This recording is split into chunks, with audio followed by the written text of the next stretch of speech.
গ্রামীণ ঐতিহ্যের গুরুত্বপূর্ণ অংশ যাত্রা ও সার্কাস শিল্পকে পুনরুজ্জীবিত করতে 2 দিন ব্যাপী বিশেষ কর্মশালার আয়োজন করেছিল বাংলাদেশ শিল্পকলা একাডেমি। এই উৎসবে দেশের বিভিন্ন অঞ্চল থেকে শিল্পীরা অংশ নিয়েছিলেন। এ নিয়ে বিস্তারিত থাকছে এবারের আয়োজনে।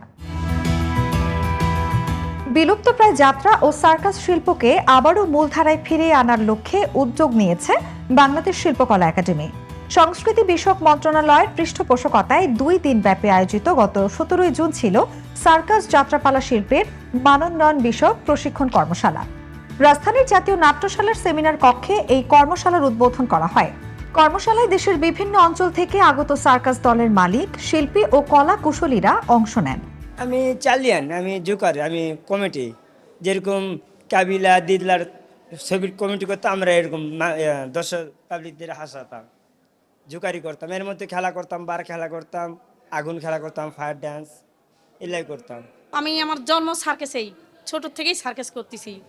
আমি রিং নাচটা দেখাই, আর মনে করেন বার খেলা বলে সেটাকে, বার খেলা দেখাই, চাকা পাল্টি মারি, মানে ডিগবাজি দেখাই আর কি। এই আর হালকা পাতলা গান করি, হালকা পাতলা নাচ করি। এই অনুষ্ঠানে প্রধান অতিথি হিসেবে উপস্থিত ছিলেন তথ্য ও সম্প্রচার মন্ত্রণালয় এবং সংস্কৃতি বিষয়ক মন্ত্রণালয়ের পলিসি ও স্ট্র্যাটেজি উপদেষ্টা ডক্টর জাহিদুর রহমান।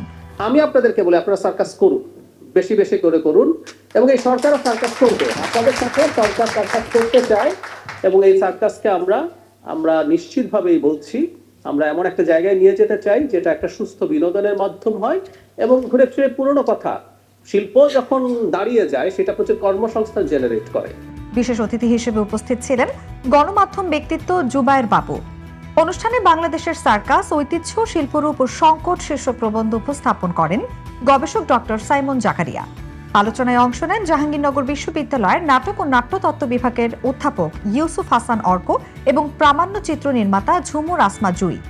বিশেষ আলোচক হিসেবে উপস্থিত ছিলেন দি গ্রেট রওশন সার্কাসের প্রোপাইটার শেখ আফতাবউদ্দিন এবং বাংলাদেশ সার্কাস মালিক সমিতির সাধারণ সম্পাদক মোহাম্মদ শাহিন মিয়া। অনুষ্ঠানে সভাপতিত্ব করেন সংস্কৃতি বিষয়ক মন্ত্রণালয়ের সচিব কানিজ মাওলা। প্রথমেই আজকে আপনারা একদম মনের মধ্যে গেঁথে নিয়ে যান যে আপনাদের এই পেশা, আপনাদের এই উন্নতির জন্য কে চিন্তা করছে, কারা চিন্তা করছে। এই চিন্তা কিন্তু এদেশের সর্বোচ্চ ব্যক্তি জনাব তারেক রহমান চিন্তা করছে। আপনারা এই শিল্পের আজ থেকে রাষ্ট্রীয় পর্যায়ে যে নেক নজর দেওয়া হয়েছে, আমি আশা করব আপনাদের কাজের মাধ্যমে আপনারা এগিয়ে নিয়ে যাবেন। স্বাগত বক্তব্য দেন বাংলাদেশ শিল্পকলা একাডেমির মহাপরিচালক শেখ রেজাউদ্দিন স্টালিন। সব সমস্যা একদিনে কিন্তু সমাধান করা সম্ভব হবে না। আমরা পর্যায়ক্রমে এই সমস্যাগুলো সমাধান করতে চাই। শিল্পকলা একাডেমি আপনাদের পাশে সবসময় থাকবে। সংস্কৃতি বিষয়ক মন্ত্রণালয় তো আমাদের সবসময় সহযোগিতা দিচ্ছে। আমরা একটা নীতিমালা প্রস্তুত করতে চাই। সেই নীতিমালার যদি সঠিকভাবে আমরা তৈরি করতে পারি অল্প সময়ের মধ্যে, নীতিমালার আলোকে আপনারা যে সমস্যার কথা বলছেন, এই যে সভাপতি, এই যে নির্বাচন, সব কিছু মিলে এইসব সমাধান হয়ে যাবে যদি নীতিমালাটা আমরা সঠিকভাবে তৈরি করতে পারি।